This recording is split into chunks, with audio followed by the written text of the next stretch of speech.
একবার মহব্বতে বলুন না ইয়া রাসূলুল্লাহ। আমি ধন্য গো রাসূল তোমাকে পেয়ে, ঠিক না? আমি আরো বেশি ধন্য তোমার উম্মত হয়ে, ইয়া রাসূলুল্লাহ ইয়া হাবিবাল্লাহ, বলো ইয়া রাসূলুল্লাহ ইয়া হাবিবাল্লাহ। আমি ধন্য গো রাসূল তোমাকে পেয়ে, মোরা ধন্য গো রাসূল তোমাকে পেয়ে। ও আমি আরো বেশি ধন্য তোমার উম্মত হয়ে, আরো বেশি ধন্য তোমার উম্মত হয়ে। হে ইয়া রাসূলুল্লাহ ইয়া হাবিবাল্লাহ, জোরে ইয়া রাসূলুল্লাহ ইয়া হাবিবাল্লাহ। আমি মরতে চাই তোমার প্রেমিক হয়ে, আমি মরতে চাই তোমার প্রেমিক হয়ে। আমি বাঁচতে চাই তোমার উম্মত হয়ে, ইয়া রাসূলুল্লাহ, জোরে ইয়া হাবিবাল্লাহ ইয়া রাসূলুল্লাহ ইয়া হাবিবাল্লাহ। হযরত সালেবা রাদিয়াল্লাহু তাআলা, আমার নবীর যুবক সাহাবা, যুবক আপনাদেরকে বলছি এই যৌবনটাকে কাজে লাগান। যখন আমার নবীর আশিক সাহাবা হযরত সালেবা রাদিয়াল্লাহু তাআলা নবীজির কাছে আসছেন, নবীজি একটা কাজে পাঠিয়েছে, যাও সালেবা ওই কাজটা করে আসো। হাদিস শরীফ বলছি, গভীর খেয়াল। চিন্তা করছেন যে হুজুর হেদায়েতটা কোথায় লুকাইতো? এমন হতে পারে কোনো না কোনো হাদিস, কোনো না কোনো কোরআনের আয়াতের মধ্যে আপনার হেদায়েতটা লুকাইতো, ঠিক না? হযরত সালেবা কাজের জন্য চলে গেলেন। এমন অবস্থা দেখা গেল এক খাতুনকে, এক মেয়েকে দেখলেন বেপরদা। একবার দেখার পর চোখ হেফাজত করলেন, আবার চোখ চলে গিয়েছে। সাথে সাথে খৌফিল আল্লাহ, আল্লাহর ভয়টা তার মধ্যে কেঁপে উঠলো, কাজ করে উঠলো। চিন্তা করলো আমার নবীর কাছে কি মুখ দেখাবো?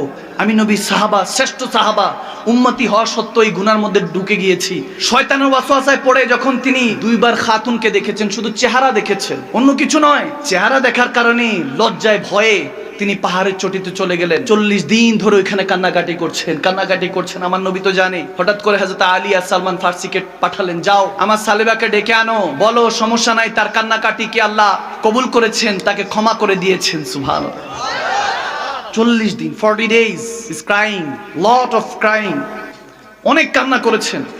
কান্না করতে করতে শেষ হয়ে গেছে। হযরত আলী সালমান ফার্সিকে যখন নিয়ে ওই পাহাড়ের চটিতে গেলেন, হযরত সালেবা রাদিয়াল্লাহু তাআলা ছোট্ট যুবক হযরত আলীকে দেখে বলতেছেন, ইয়া আলী, আমার উপর কি, আমার জন্য কি কোনো আয়াতে কারিমা নাজিল হয়েছে? মনে হয় রব্বুল আলামিন জানিয়ে দিয়েছে যে আমি হয়তো বা জাহান্নামী হয়ে গিয়েছি, নাউজুবিল্লাহ। যখন তিনি কান্না করছেন, হযরত আলী বলতেছেন, কি হয়েছে জানি না, তবে নবীজি ডেকেছে, তোমাকে যেতে হবে। সুবহানাল্লাহ, যেতে হবে।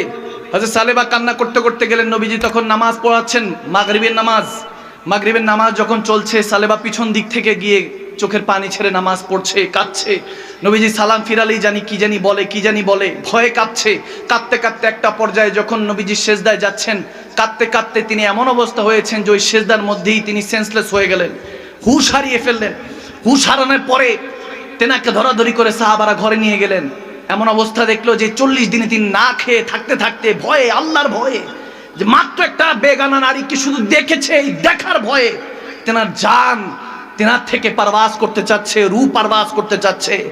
যখন তেনার ভয়, আল্লাহর খৌফ, আল্লাহর ভয়টা তার মধ্যে এমন ভাবে কাজ করা শুরু করলো, ভাইয়েরা আমার, সে সাহাবাদের আকীদা শিখুন। দেখবেন আল্লাহকে ভয় করুন, একটা জিনিস আল্লাহর ভয়টা ভিতরে যদি ঢুকায় নিতে পারেন, কুল কায়নাত আপনার গোলামির মধ্যে থাকবে। ফাত্তাকুল্লাহ মাস্তাতাতুম।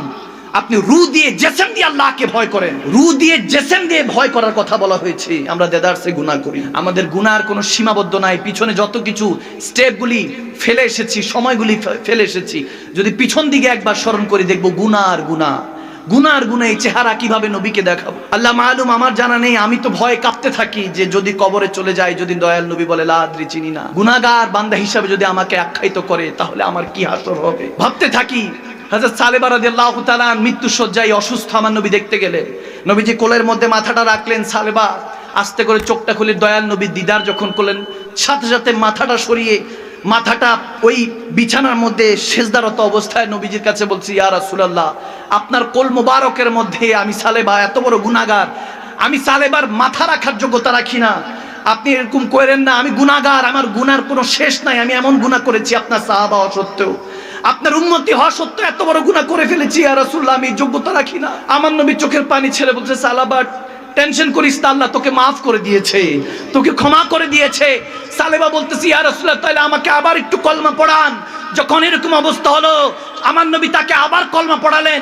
ওই অবস্থায় তিনি রূহ পারবাস করলো, আজরাইল আলাইহিস সালাম এসে তিনি রূহ নিয়ে গেলেন। আমার নবী এতটাই খুশি হলেন ওই যুবকের উপর, ওই উম্মতের উপর। আমার নবীজি নিজে জানাজা দাফন অবস্থা করলেন, জানাজা দিলেন, দাফন দিলেন, আর রব্বুল ইজ্জতের দরবারে হাত তুলে বলেন, আল্লাহ সালেবা যেমনি তোমাকে ভয় করে আমি নবী মুস্তাফাকে ভালোবেসেছে, তেমনি ভাবে তুমিও তাকে মাফ করে দিয়ে আমি নবী মুস্তাফার সাথে জান্নাতে কবুল করে নাও। সুবহানাল্লাহ। নবীর দোয়া কি খালি ফিরতে পারে? আওয়াজ দেন, খালি ফিরতে পারে?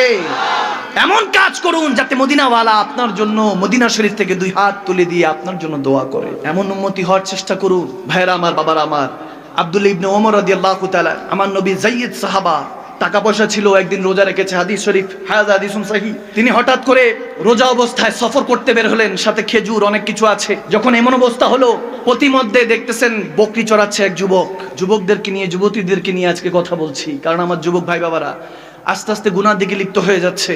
আজকে এখানে যদি ব্যান্ড প্যাকেজ হতো, মানুষের অভাব হতো না। মানুষ আজকে হেদায়েতের কথা শুনবে, কারণ এখনকার যুবক তো এমনি অবস্থা খারাপ, চিন্তা করে হুজুর হেদায়েতের কথা কি শুনবো, এক আলেম আরেক আলেমকে শুধু স্টেজে উঠে গালাগালি করে, ঠিক না? আর এমন পজিশন হয়েছে, আমরা নামাতে নামাতে নবীজিকে মানুষের কাতারে নিয়ে আসছি। নাউজুবিল্লাহ, নাউজুবিল্লাহ। আপনি যদি প্রাইম মিনিস্টারকে, আমাদের দেশের প্রধানমন্ত্রীকে সাধারণ জনতার সাথে বসায় দেন, হবে কিছু? হবে? হবে না। এক একজনের পজিশন এক এক রকম, এই পজিশনগুলি মানতে হয়, কিন্তু আমরা তো এগুলো মানতে রাজি না। বারহাল, যখন আব্দুল্লাহ ইবনে ওমর রাদিয়াল্লাহু তাআলা হাঁটছেন, এক যুবককে দেখলেন বকরি চড়াচ্ছে। তখন যুবকের কাছাকাছি গিয়ে বলতেছে, তুমি কিছু খাবা? ওই যুবক আল্লাহু আকবার বলতেছে, হুজুর আমি রোজা। সুবহানাল্লাহ। রমজান মাহিনাও চলছে না, বলে হুজুর আমি রোজা। বলে কি বলো, রোজা রেখেছো? আচ্ছা ঠিক আছে, তাহলে একসাথে ইফতার করব। ইফতারির সময় হলো, মাগরিবের আজান পড়লো, ইফতারি করছেন হযরত আব্দুল্লাহ ইবনে ওমর, ইফতারি করছেন। হঠাৎ করে চিন্তা করলেন, দেখি বান্দাটার তো পরেজগার, দেখি নেক কিনা। সুবহানাল্লাহ বলে। পরেজগার আর নেককার দুটো আলাদা বিষয়।